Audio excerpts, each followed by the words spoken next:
Halo semuanya, perkenalkan nama saya Bramantio Wicaksono dengan NIM J0404231053 dari Prodi Teknologi Rekayasa Komputer kelas B2. Di sini saya akan menjelaskan tentang algoritma Dijkstra. Apa itu algoritma Dijkstra?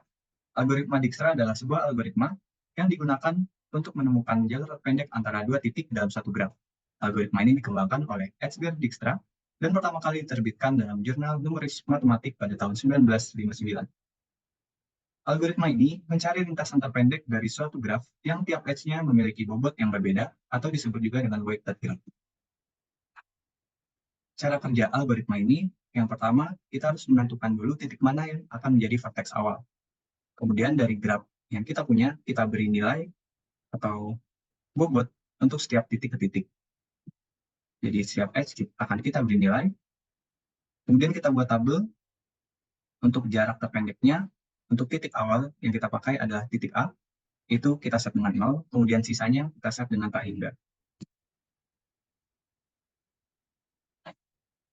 Dari vertex keberangkatan atau vertex awal, yaitu vertex A, kita lihat bahwa dia terhubung ke beberapa vertex yang bisa kita sebut sebagai vertex tetangga. Yang pertama ada vertex B, vertex C, dan vertex D. Kemudian akan kita lihat dari vertex A ke vertex B ini, edge-nya punya bobot itu 2. Sehingga akan kita catat di sini bahwa jarak terpendeknya untuk saat ini itu adalah 2, dengan vertex sebelumnya yang tersambung adalah vertex A. Selanjutnya, kita lihat dari A ke C, edge-nya punya bobot 3.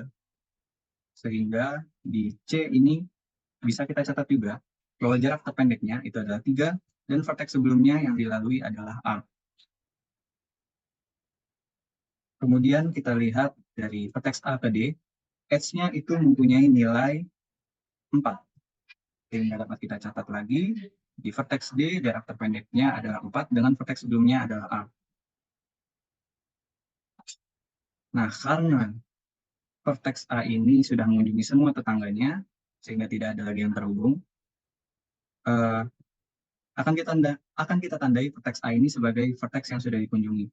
Di sini bisa kita lihat bahwa di sini vertex A sudah kita masukkan ke vertex yang sudah dikunjungi.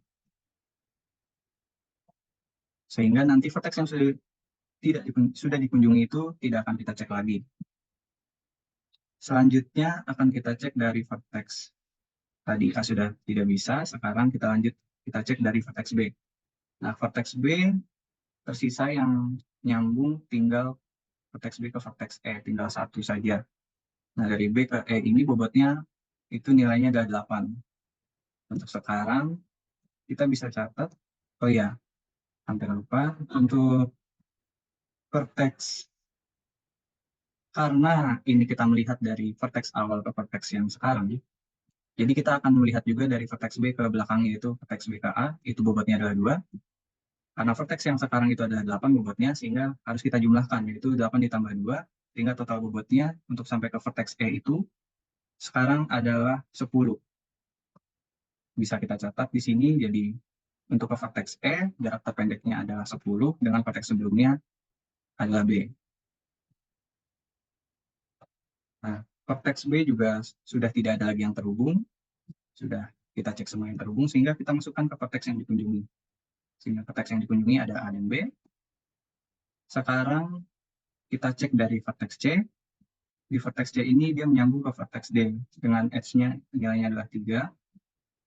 Nah, karena sama seperti sebelumnya, kita melihat dari C ke belakang, yaitu C ke A itu bobotnya adalah nilai 3, maka total untuk mencapai vertex D itu adalah 3 ditambah 3, yaitu adalah 6.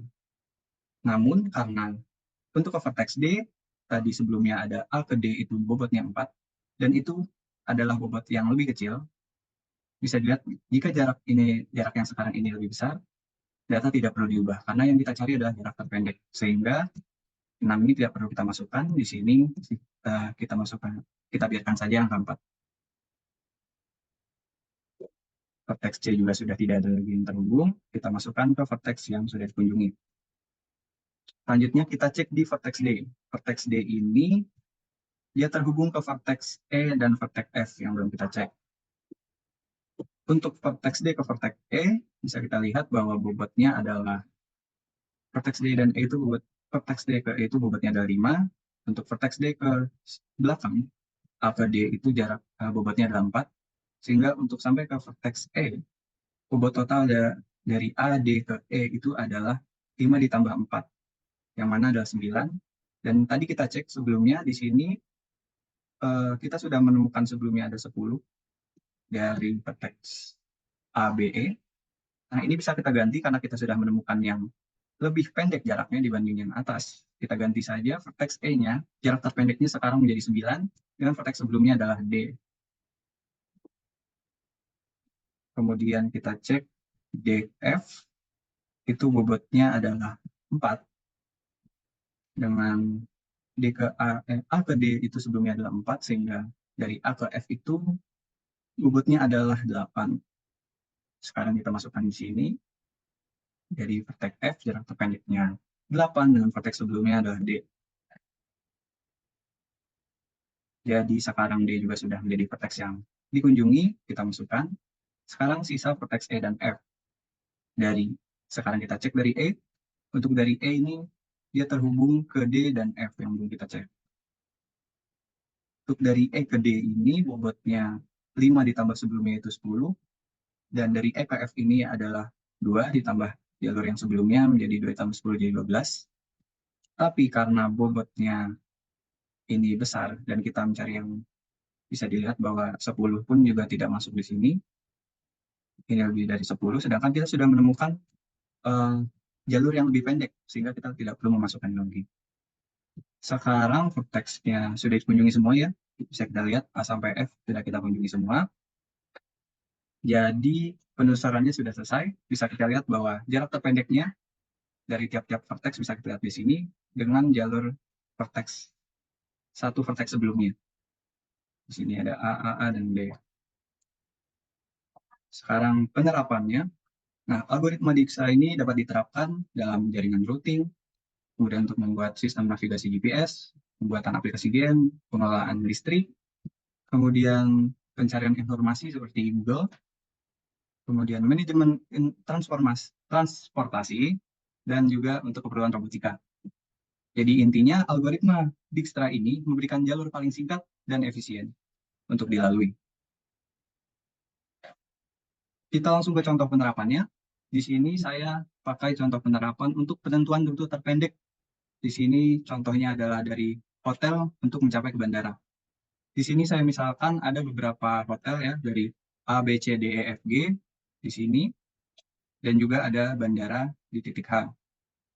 Nah, untuk bisa pergi ke bandara H dari hotel A, kita bisa melewati beberapa jalur. Di sini saya gambarkan lagi agar lebih jelas.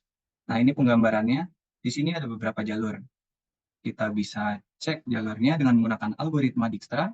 Kita bisa melihat bahwa ada jalur yang pertama, ada jalur ACGH, yang jarak totalnya jika dihitung itu adalah 19,7 km. Kemudian ada jalur ACDGH, yang jarak totalnya adalah 15,65 km. Dan yang terakhir ada jalur yang paling panjang, yaitu jalur ACDEFGH,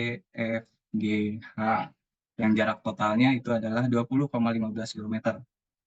Nah, dengan algoritma Dijkstra kita bisa melihat bahwa setelah kita hitung, jarak yang paling efisien, yang paling dekat itu adalah jalur ACDGH, yaitu ACDGH, yang totalnya adalah 15,65 km.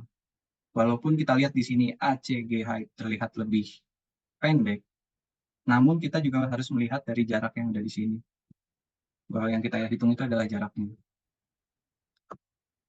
Jadi sekian pemaparan materi dari saya. Bila ada kekurangan dalam penyampaian, saya mohon maaf. Terima kasih.